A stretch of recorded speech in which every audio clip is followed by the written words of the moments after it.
the Metaphorosis magazine story podcast. Beautifully made, speculative fiction. The magazine is edited by B. Morris Allen. I am your host and narrator, Mike Ward. Today's story we bring to you is Two Villains, a Notebook, and a Lump of Coal by Helen French. Helen French is a writer, book hoarder, TV soaker-upper, digital project executive, and biased parent who grew up in Merseyside and now lives in Hertfordshire, UK. You can find her on Twitter at Helen French. Two Villains, a Notebook, and a Lump of Coal. Alone in a badly lit corridor in the still of night, Leora wondered if she'd made a terrible mistake. She'd stolen what she'd broken into Namos College to steal, and yet it felt like everything was on the verge of going wrong. Nothing good had ever happened to her in this vile magician's den, that was true. But she was halfway out of the building. Victory, of a sort, was hers. And yet, there was something wrong with the air. It didn't smell right. She carried on towards the way out. Now and then she'd stopped, sure she'd heard a noise, that someone would discover her trespassing at any moment. Eventually, she came to a set of doors that were not her exit, but instead an entrance to the stairwell, leading both up to the higher floors of the college and down into the basement. Tendrils of smoke crept out from underneath the doors. She pushed one open out of curiosity, only to find another person on the other side of it, slowly coming up the stairs. They both paused. The man opposite looked like a student who ought to know in an instant that she was a fraud and sound the alarm for intruders. But, she noticed, his robes were much like hers. Mistakes where there should be smoothness, bad stitching where it should be seamless. He didn't belong either.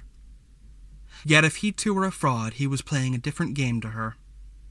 Behind him, heavy smoke was curling slowly to the ceiling. He grasped blackened rods in his hands. He'd started a fire?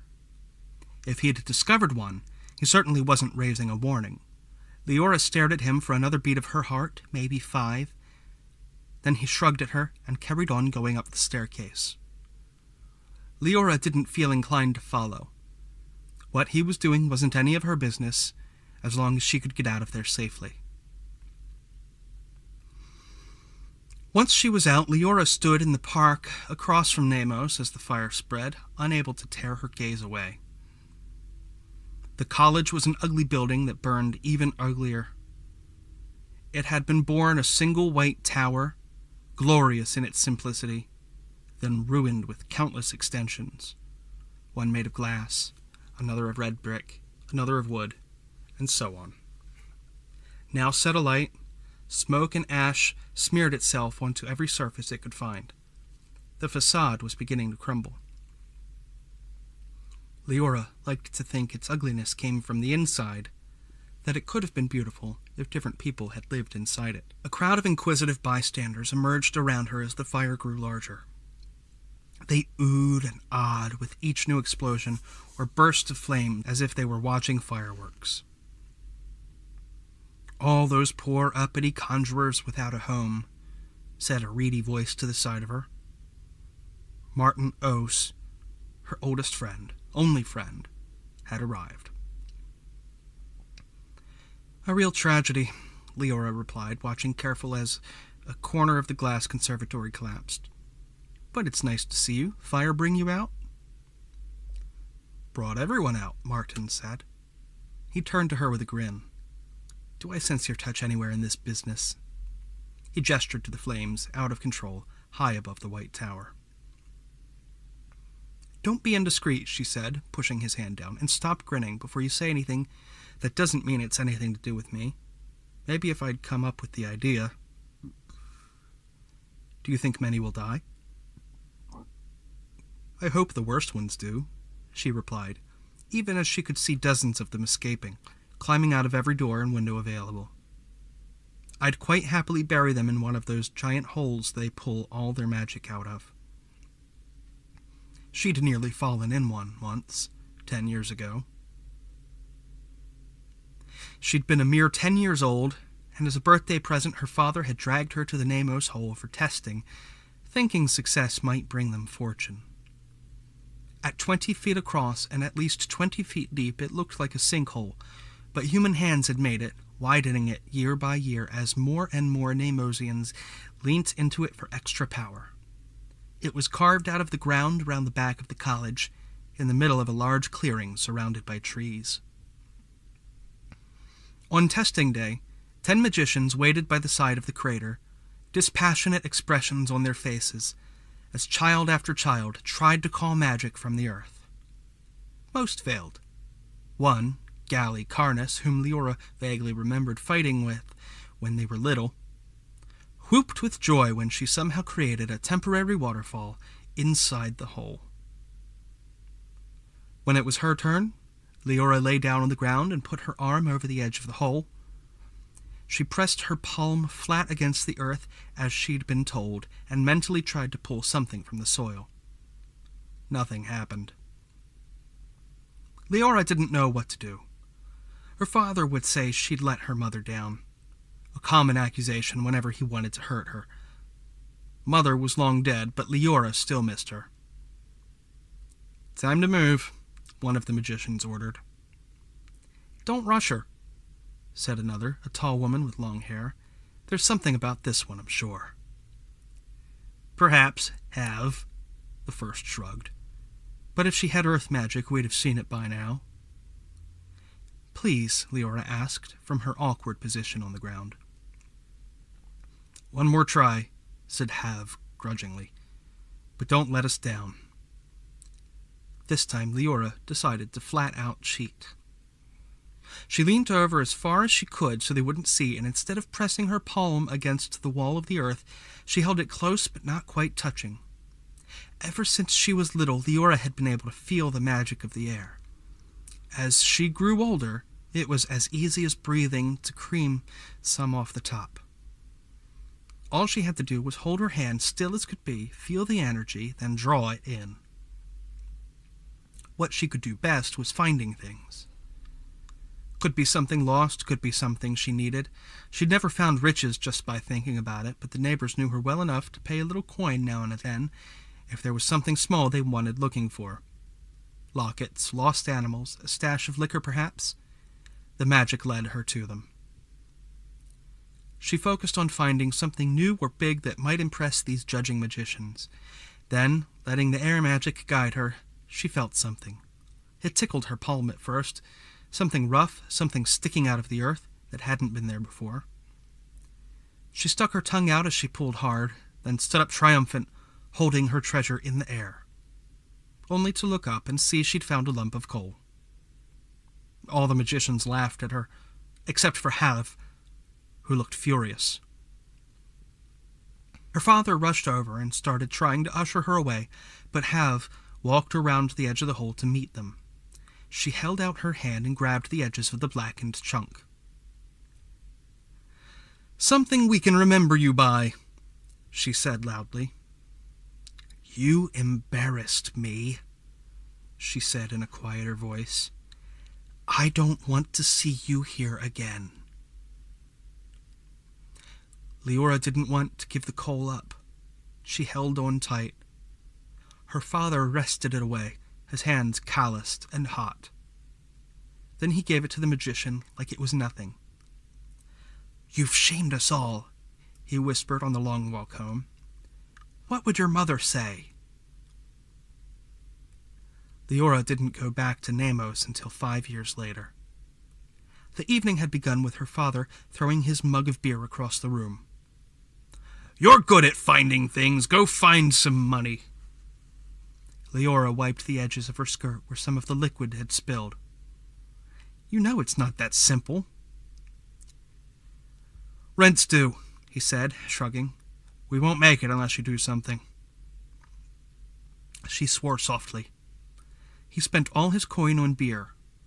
Leora struggled to earn any at all unless it was through finding things for people, and they too expected more than she could offer. Granny's misplaced necklace? Fine. Expensive jewels that they wanted but had never owned? Well, it hadn't happened yet, had it? She wished she could leave him to it, but the only good memories she had were at home, back when Mother was alive, back when home meant comfort and happiness.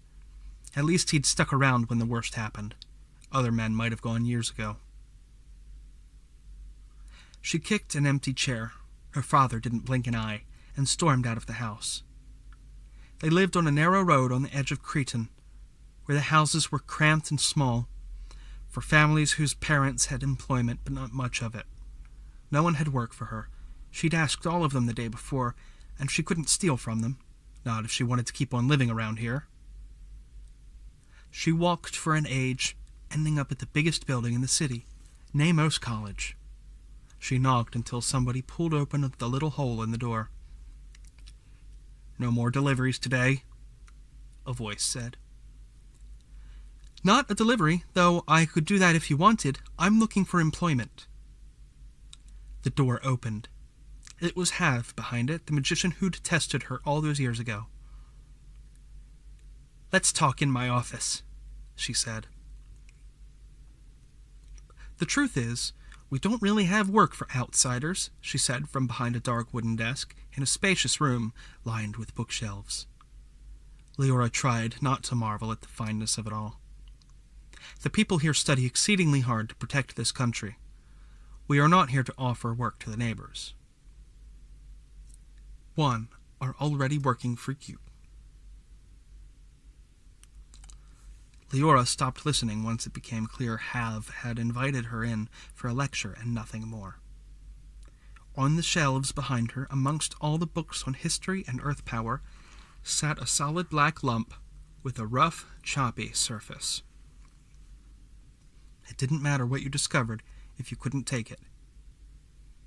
Leora's fingers itched. "I think I found that coal," she said, pointing at it, trying to sound as if it meant nothing at all to her, and really shouldn't have done. "I was a child," she said, "here for the testing a long time ago." The magician laughed, leaning back in her chair. "I remember you. Think many children give us coal instead of magic? They keep it as a symbol of what people will cling to." "I found it," Leora heard herself saying, almost like the words had thrown themselves out of her mouth. "It's mine, and I'd like it back." Hav stood up. "I'm afraid it's time for you to leave." She rounded the desk and grabbed Leora's arm to pull her to the door. "Gally!" she called into the corridor.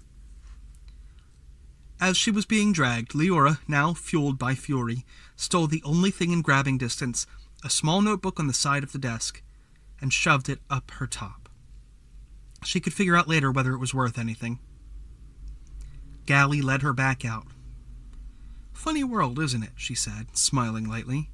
"Born 2 streets apart, and I get to live in Namos, while you aren't even allowed to beg here." Leora snarled at her. "Funny? You breeze around, funded by the kingdom, while your old friends struggle for the next meal. You think I care about you and me when there's a whole world of difference between us?" Gally pushed the door open. "There's a world of difference because we're employed to save you people. We have to be better than you. I'm not sorry about that." "Are you sorry for being a dick?" Leora asked, then grinned as Gally raised her fists. Leora had been in significantly more fights than Gally, so the tussle was one-sided to begin with. After a few quick jabs, she knocked Gally into the door, where she hit her mouth hard on the doorknob and fell to the ground. Gally looked up from where she lay, blood dripping from her mouth, and smiled. Leora realized her mistake too late. Lying fully on the earth, Gally wouldn't need to dig a hole to draw power from it. Gally pushed herself up to kneeling, muttering magic as she went. Her hands clawed down and soil spat up. Leora went to run at her, but something invisible punched her hard in the side. Before she could react, another thud landed hard on her shoulder, knocking her to her knees. Then some kid jumped between them, thin, smaller than her, unsteady on his feet. "Leave her alone!" he yelled. As if Gally were going to pay attention to a brat like him, Leora sighed. She was going to get her arse kicked. But Gally stopped. "You," she said with a disdainful sneer. Then Gally looked around the boy to point at Leora. "Don't come back." She disappeared with a slam of the college doors. The boy wandered over to Leora and held a hand out, though he didn't look strong enough to pull her up. Leora leaned on him anyway. "Thanks," she said, not used to feeling grateful. "I'm Martin," he replied. "Anyone they hate, I like." And with those few words, Leora liked him back. "Want to see a notebook I found?" Leora laughed herself as the flames burned on. "What's going on in that head of yours?" Martin asked. "Memories, that's all. Thinking about when you had to rescue me from a fight right over there. The day we met, I'd never seen anything so ridiculous." "I had no choice," Martin replied in a mocking tone. "I pitied the poor girl being beaten by the magician and had to intervene. Good thing she was so afraid of me." "Afraid? It was your name she didn't like, nothing else." "The joys of being an Os." Leora felt for him. Very few magicians kept their children. They were given the name Os and fostered out instead. They felt the silence for a short while, watching the flames blaze. "Your mother could be dead in there," Leora said to Martin, as if that fact might comfort him somehow. He shrugged at the smoke and the darkness. "I still don't know who she is. For all I know, she deserves it. Ever imagined what life might have been like if she'd kept you?" "Can't imagine any world where a magician would keep someone like me." He meant his legs, which weren't very strong. Something to do with his birth taking too long, or at least that's how it had been explained to him. "It doesn't matter. I prefer reality." Leora reached out and squeezed his hand. "Let's stay in it, then." But her mind wandered. Thinking about Martin's mother led her to thinking about her father, which inevitably led to thinking about his final days. 1 year ago, 19-year-old Leora had spent an evening writing notes among the ever-decreasing margins in the stolen notebook. She'd finished marking the new prices they'd have to pass down to the retailers and went to blow the candle out when she heard a thud behind her. A hand clasped over her mouth, hot breath on her ear, then a voice. "You're coming with us. Don't scream. It'll only make things worse." Dread and certainty settled in Leora's stomach. She'd always known this day would come. Rip off enough traitors, and sooner or later one will come looking for you. Not seeing a way out of it, she let herself be led into the cool outside air. The man was rough, and his friends, who emerged so suddenly it was as if they were made out of the night, more so. They pushed her down the street, and when Leora caught sight of her drunken father stumbling down an alleyway and casting a confused look in her direction, she hoped to the earth's core that he saw her shaking her head. "Don't follow me. Go home. Be your usual obnoxious self there." A mile or so later, she was pushed into a storeroom. She was relieved to see him sit down, his back against the wall of the alleyway, drinking whatever he had in his flask. With luck, he'd stay there until morning. A mile or so later, she was pushed into a storeroom. Its shelves were full and the white floor under their feet was clean and polished. This was a building of some wealth. Of the men who'd accosted her, one waited at her side while the other two went back outside. They ignored her pleas for information. An age later, a small man with a smug, round face appeared from a door on the other side of the storeroom. "Did you get it?" Her attacker passed over an object. The notebook. The recipe book. Leora's stomach started to freefall. Shit and damnation. Martin would be furious. All that work gone. And then she realized she had to be inside the storerooms around the back of Namos. The shelves all around her. She almost smiled. She'd made a fortune out of all those jars.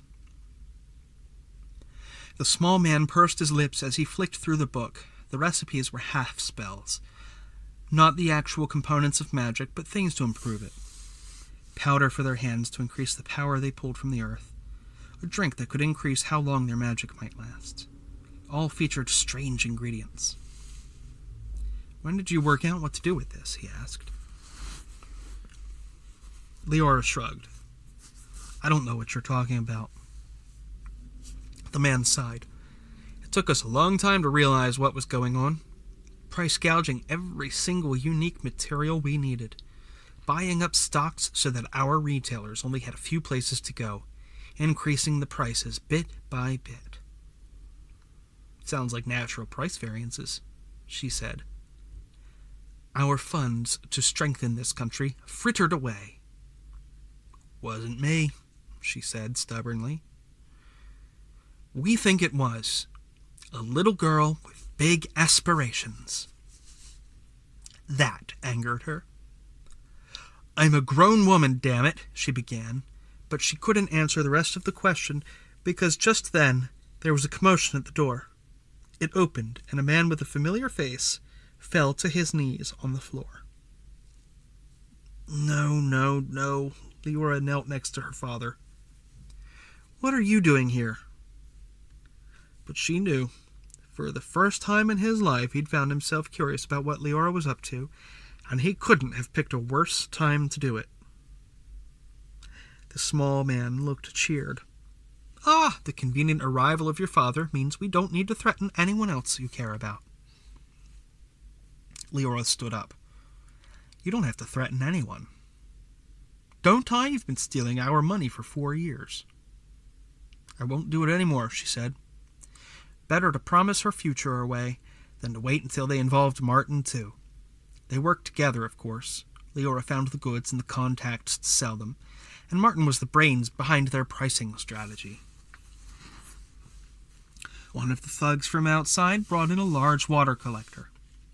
Full to the brim, it dripped murky water onto the clean floor. Leora stepped forward. "What if I tell you whatever it is you want to know?" "This is a punishment, not a torture for information." Then it began, dunking her father in until he couldn't breathe, until he vomited when they did bring him out for a brief respite, only to submerge him again. Leora wept. "Can't you use magic instead?" she begged, trying to think of anything at all that wouldn't be so cruel. She tried to use her own magic to find a weapon on the shelves behind her, but she couldn't keep her head cool enough to focus. No, it would be a waste of our powers. The punishment continued until her father was half unconscious and Leora's throat raw from crying. "Next time we'll burn you alive," the small man said. He threw her out the door and her father with her. They stumbled home in the darkness. But the next morning her father did not wake up and go out in search of wine or beer. He did not sit at the kitchen table complaining or telling her to make money. Leora looked for him when the quiet became too much, and found him in bed in the same position she'd left him in, his face gray and his body cold. Her poor, awful father, gone forever. The magician's almost certainly to blame, but nothing she could do about it. Nothing she could even think of to do to them. She hated them all. That hatred had never ebbed, not even 12 long months later.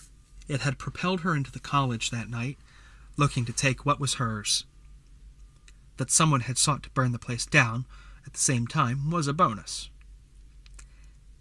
Most of the crowd had faded away as the night wore on, as the magician's attempts failed, as the building continued to burn, but there were still enough bystanders for Leora and Martin to stand among them unnoticed. "You honestly had nothing to do with this?" Martin asked, trying his luck one more time. Leora shook her head. "No, honestly. I was in there all right, but I didn't start it. I had other plans. Sometimes there's more than one villain at work at any time." "You wanted the notebook back," he stated. "No, it's not important anymore." Maybe if I'd got there earlier, I'd have done a finding, but there wasn't time. As long as it burns with the rest of the place, I'll be happy."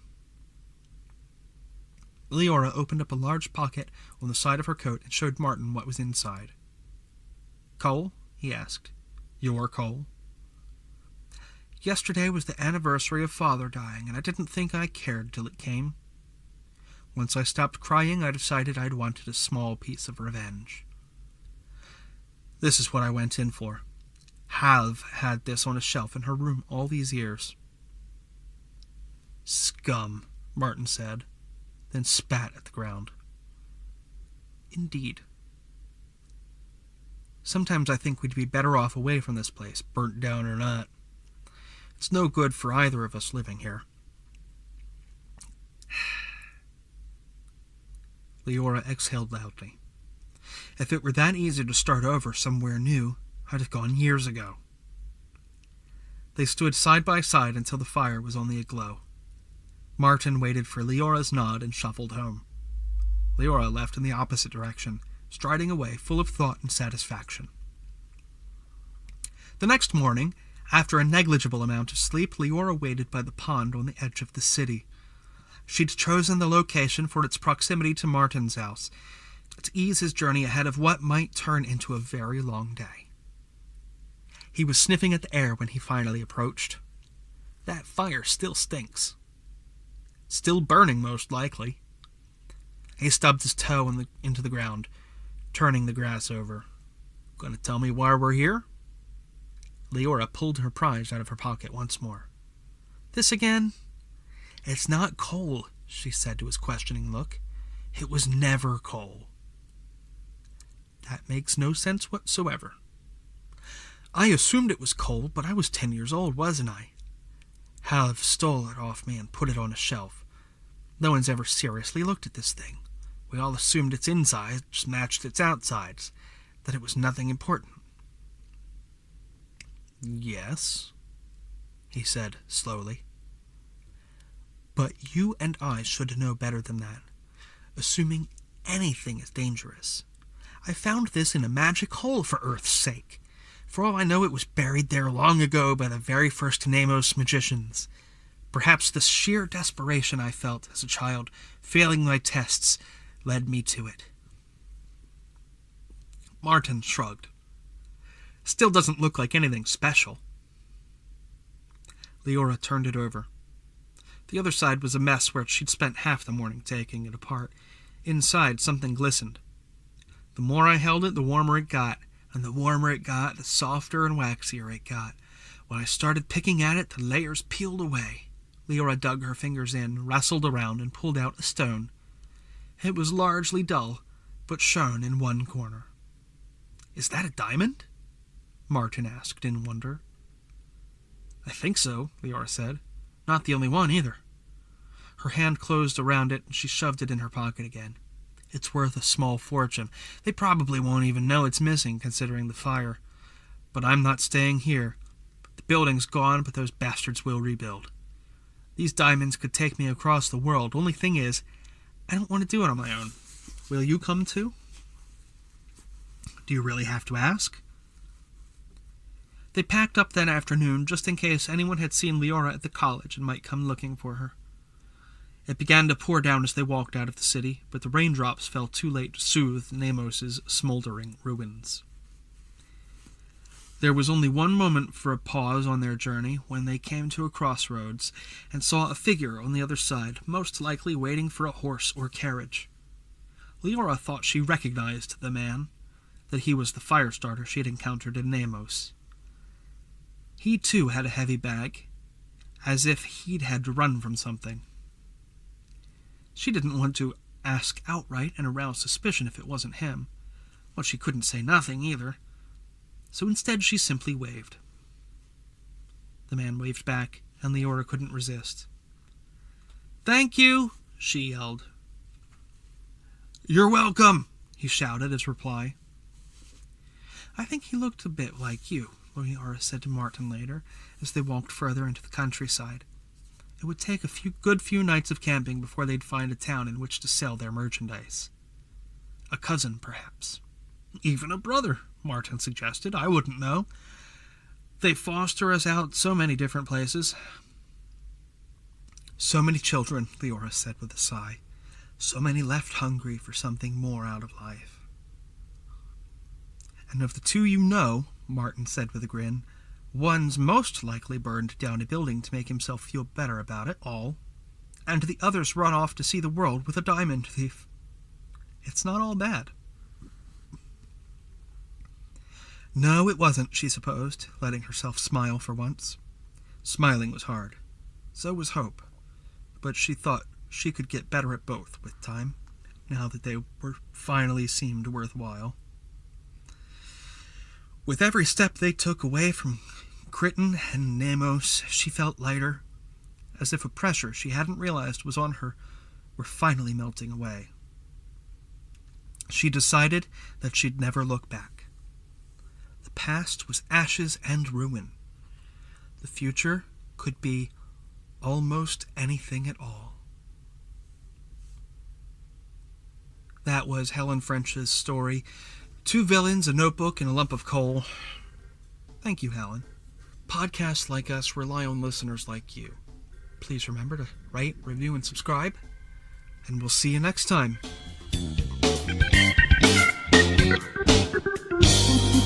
Thank you.